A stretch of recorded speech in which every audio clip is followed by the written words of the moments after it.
Dan kira-kira kewenangan Dari Studio 1 Metro Update Jakarta, inilah Breaking News.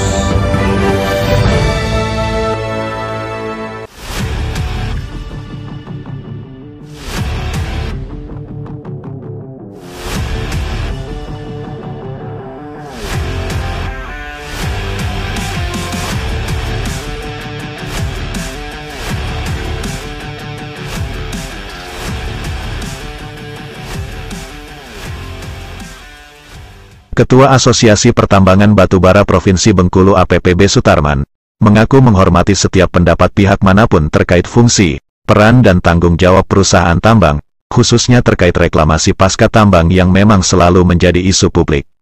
Seperti yang pernah dilontarkan Ketua Walhi Bengkulu Beni beberapa waktu lalu di Metro Update TV, hanya saja menurut dia, tidak sedikit hal teknis dalam melaksanakan reklamasi yang terkadang tidak dipahami semua pihak, walau sebenarnya sudah diatur sedemikian rupa dengan peraturan pemerintah. Demikian juga dengan jumlah perusahaan tambang yang saat ini masih aktif beroperasi. Dari 34 total seluruh perusahaan tambang di Provinsi Bengkulu, hanya ada 14 perusahaan yang masih melakukan kegiatan penambangan dan menjadi anggota Asosiasi Pertambangan Batubara Bengkulu. Untuk meluruskan kesimpang siuran informasi tentang fungsi, peran dan tanggung jawab perusahaan tambang agar tidak menjadi blunder baik terhadap pemerintah maupun terhadap masyarakat, bertempat di kantornya di kawasan Jalan Sungai Rupit, Pagar Dewa, Bengkulu, kepada Metro Update TV secara eksklusif Sutarman menuturkan. Dunia pertambangan di Bengkulu, terutama khususnya pertambangan batubara. Ada 14 perusahaan lah yang sedang beroperasi sekarang. Itu tersebar di Bengkulu Utara yang paling banyak ya. Di Seluma itu 1, Barinda Lestari, kemudian di Bengkulu Tengah itu yang operasi sekarang ada 3, ada Inti Bara Perdana, PBE, Bengkulu Bioenergi, sama Kusuma Raya Utama yang underground ya, underground mining. Kemudian sisanya di Bengkulu Utara semua. Memang hari ini cadangan di utara memang banyak yang sedang dieksploitasi dan ya, mereka sedang semangat-semangatnya lah untuk menggali atau mengeksploit batubara. Oke, saya ingin sampaikan beberapa hal terutama yang sedang menjadi perhatian banyak orang, terutama soal reklamasi. Ya. Isu ini memang menjadi isu yang sangat hangat dibahas semua orang. Tapi maksud saya, ini memang isu penting. Harus kita tanggapi dengan baik dan dengan serius. Tapi saya tuh berharap bahwa isu ini juga harus didasari dengan informasi yang berimbang lah ya. Informasi dengan kelengkapan atau kecukupan data yang baik. Tidak semua tambang yang terbuka atau tambang terbuka itu dinyatakan lubang-lubang yang tidak dilakukan reklamasi. Karena saya yang mendengarnya itu ada beberapa pihak yang menyampaikan bahwa ada sekian puluh, 30 atau 35 perusahaan katanya tidak melakukan reklamasi. Itu bagi kami itu memang informasi yang perlu dipertanyakan lah ya. Ya. Apa sih maksudnya 35 atau 34 perusahaan ini tidak melakukan reklamasi? Ya. Itu yang ingin saya jelaskan bahwa hampir semua operasional tambang di Bengkulu ini open pit, tambang terbuka. Hanya satu yang underground mining, yaitu di Kusuma Raya Utama ya di Bengkulu Tengah. Namanya juga tambang terbuka, itu pasti membuka lahan ya. Membuka lahan yang tadinya bukit mungkin itu menjadi lembah. Itu kira-kira gambaran umumnya seperti itu. Nah, di dalam tambang yang sedang aktif itu, di dalam aktivitas tambang terbuka selalu ada tiga wilayah yang terjadi di sana. Akan terbagi sepertiganya mungkin daerah yang masih aktif untuk ditambang. Lalu mungkin ada sebagian atau sepertiganya adalah daerah yang sudah ditinggal, ya. Dan sebagian terakhirnya adalah daerah yang sudah dilakukan reklamasi. Jadi karena pelaksanaan reklamasi itu betul-betul betul-betul harus di daerah yang betul-betul sudah ditinggal. Daerah bekas bukaan, tapi cadangan sudah diambil ya, tidak lagi diganggu. Nah, gangguan yang saya maksud itu bisa saja lahan yang sudah ditinggal itu dipakai untuk buang OB lagi. Ya, overburdennya masih dipakai dibuang di situ. Artinya lahan itu belum bisa ditanam, belum bisa dilakukan reklamasi dulu. Karena masih aktif dipakai untuk membuang overburden misalnya atau tanah penutup. Jadi kegiatan tambang itu selalu ada 3 bagian ini. Jadi, bukan berarti bukaan itu selalu dinyatakan belum dilakukan reklamasi.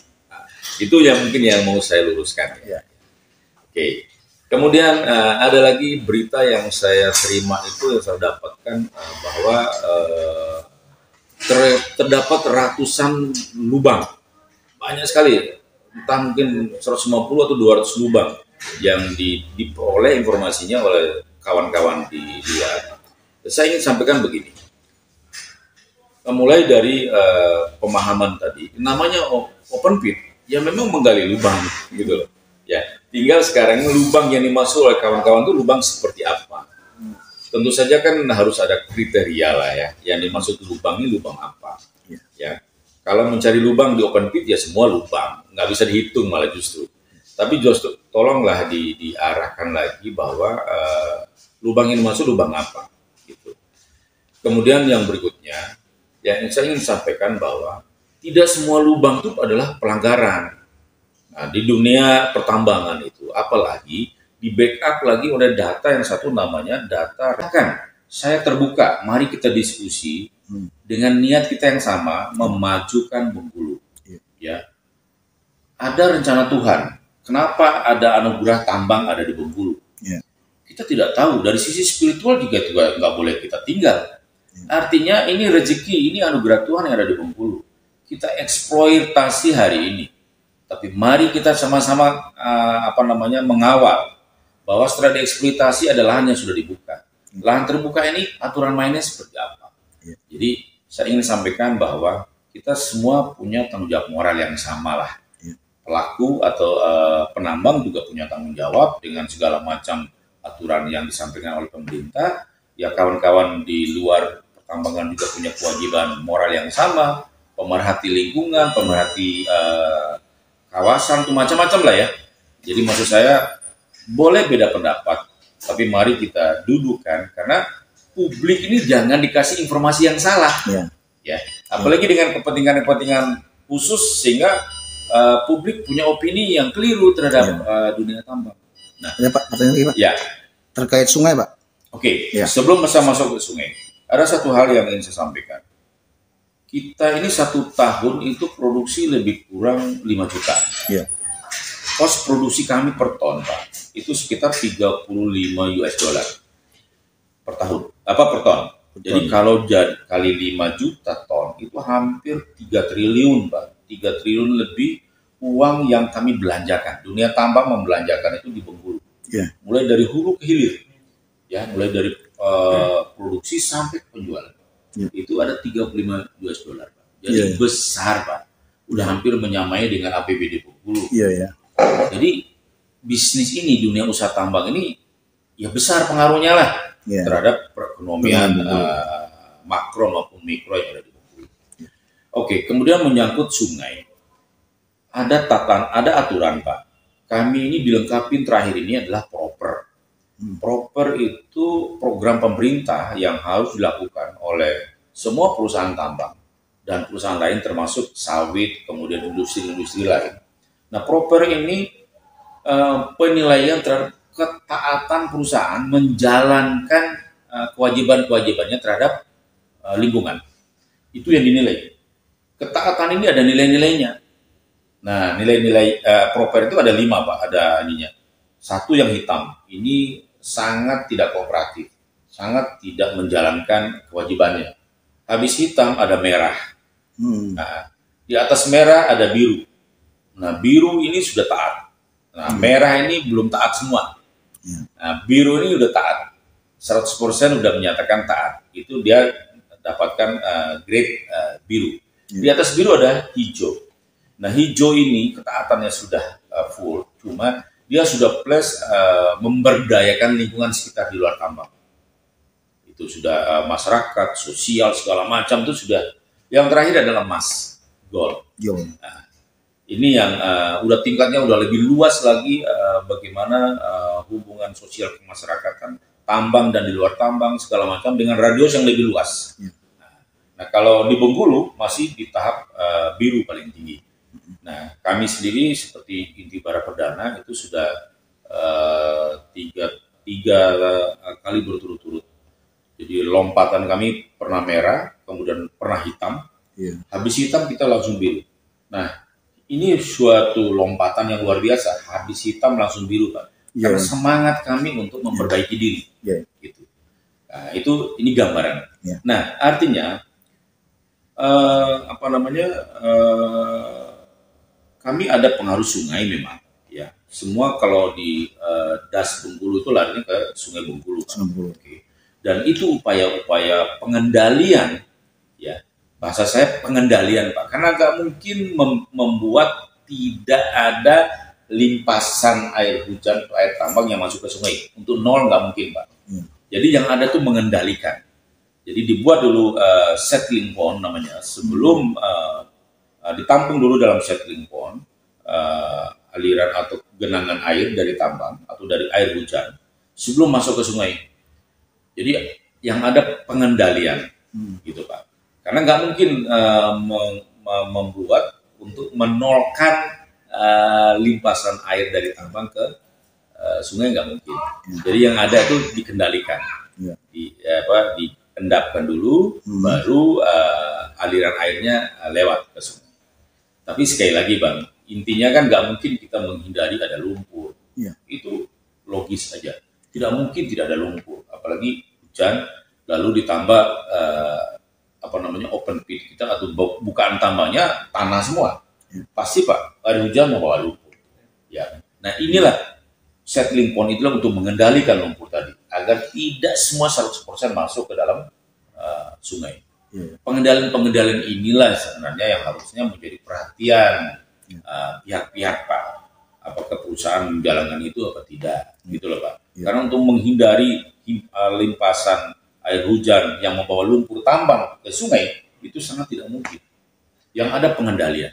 Nah, lumpur masuk ke sungai. Cuma kan bukan berarti sebuah kesalahan juga, Pak. Karena ada yang namanya baku mutu.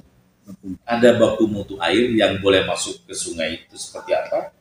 Nah, itu ada parameter-parameter. Dan inilah yang selalu diuji, Pak. Jadi ada inlet, ada outlet. Ada sumber air itu akan masuk lewat mana, itu ambil sampelnya. Lalu masuk ke sungai, ya. Kemudian di bawahnya itu outlet namanya. Setelah limpasan air dari tambang yang ikut masuk ke sungai, di bawahnya kami ambil sampel lagi, outletnya. Jadi air sungai yang sudah dimasuki lumpur tambang. Nah, itu kami ambil lagi sampel. Sampel ini juga kan ada parameternya. Apakah kandungan lumpurnya diperbolehkan atau tidak diperbolehkan lewat baku mutu ambang batas apa tidak. Jadi semua itu ingin saya sampaikan itu artinya ada data-data lah. Bukan berarti air sungai yang coklat itu tercemar, Pak. Bahasa praktisnya. Bukan berarti di air sungai yang ada putung rokok lalu dinyatakan tercemar. Belum tentu, Pak. Karena ada analisa-analisa yang baku mutu air sungai seperti apa. Itu semua ada parameter. Makanya ada sampling di inlet dan ada sampling di outlet. Nah, kira-kira gitu, Pak. Jadi kami tahu bahwa Sungai Bengkulu adalah sumber air bersih yang diolah oleh PDAM. Kami tahu itu. Makanya ya kami juga punya tanggung jawab. Kalau mencuci batu bara sebelum diangkut di sungai itu